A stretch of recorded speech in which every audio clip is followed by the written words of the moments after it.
All right, welcome everyone. Ready for another deep dive? Always. You bet. And today, we're diving into Uruguay. Excellent choice. I went through the research you sent over. It's amazing. Looks like you're really interested in what makes this South American nation tick. Absolutely. There's a lot to uncover. Yeah, and I gotta say, prepping for this, I was blown away by some of the things I found. Like what? Like, get this, more cows than people. It's true. It's quite a sight. And legal cannabis since like 2013. We pioneers in that regard, yeah. Yeah, way ahead of the curve. And their national anthem. Yeah. Apparently it's like super long and dramatic, like a mini opera. Ha! Yeah, it's a bit different from your average anthem, that's for sure. But hey, that's Uruguay for you. What's fascinating about it is that it often defies expectations. That's a great way to put it. You know, small country, but huge impact, especially when it comes to social progress and quality of life. Okay, so let's dig into that. Those progressive policies, that's a great place to start. Like you said, the first country to fully legalize cannabis back in 2013. And they were also like leading the charge for same-sex marriage in Latin America. Yeah, they've consistently been ahead of the curve on those sorts of social issues. Yeah, so what's the driving force behind all of that? Well, you know, if you look at the underlying principles, there's a real commitment to individual liberties and social justice.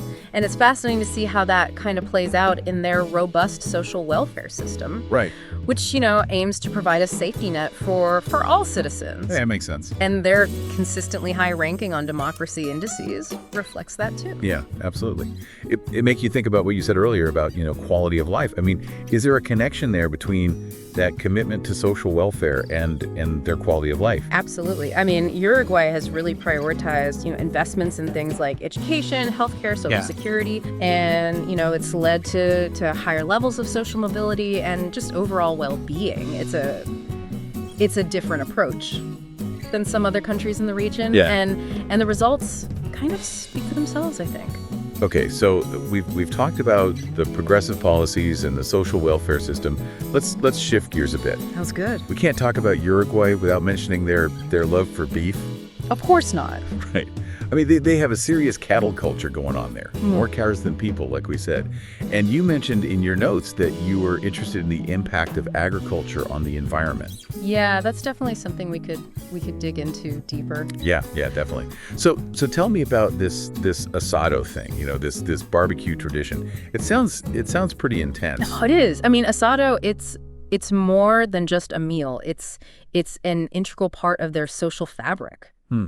It's this communal aspect of grilling and sharing food really brings people together. Yeah. Strengthens community bonds. It's a beautiful thing. It kind of reminds me of the mate culture there, too. It seems like they're just as passionate about their mate as they are about their asado. It's like a ritual, almost. Right. I mean, mate is more than just a drink in Uruguay. It represents hospitality, friendship, tradition. Sharing a mate gourd is a sign of connection and respect. Yeah. And it's a practice that's, woven deeply into their daily lives. Speaking of traditions, I was really intrigued by the research you sent over about Casa Pueblo, this architectural marvel, a seaside house that resembles a giant white sculpture. I mean, it sounds absolutely captivating. It really is. Casa Pueblo is a real testament to Uruguay's artistic spirit. Yeah. The artist who created it, Carlos Paez y Laro, he wanted to capture the organic forms of nature, the feeling of freedom you find along Uruguay's coastline. It's a place where art,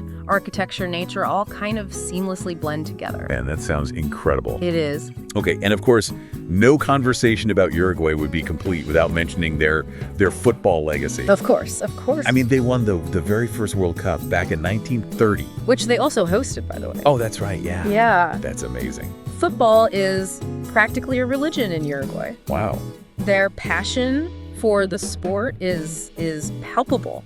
And their 2 World Cup victories are a source of immense national pride. And it's interesting to consider how that success on the world stage has shaped their national identity, Yeah. their sense of resilience. It's amazing how a sport can have such a a profound impact on a nation's, identity and their spirit? Absolutely. It brings people together like nothing else. Yeah.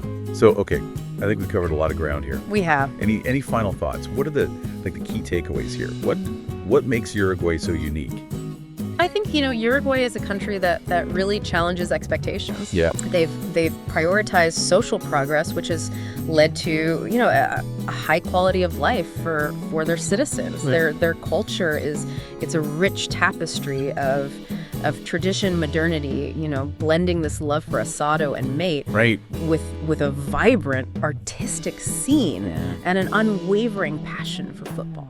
Man, it sounds like an amazing place. It is. And you sent over some really insightful research on Uruguay's political system and its stability. Yeah. Given their progressive social agenda, Mm-hmm. What role do you see Uruguay playing in influencing other South American countries? That's a great question.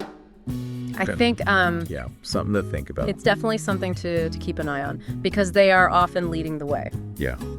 Well, hey, this has been a fantastic deep dive. I've learned a lot, and I hope our listeners have too. Thanks for joining me, and we'll see you next time. Thanks for having me. All right, take care. You too. Bye. Bye.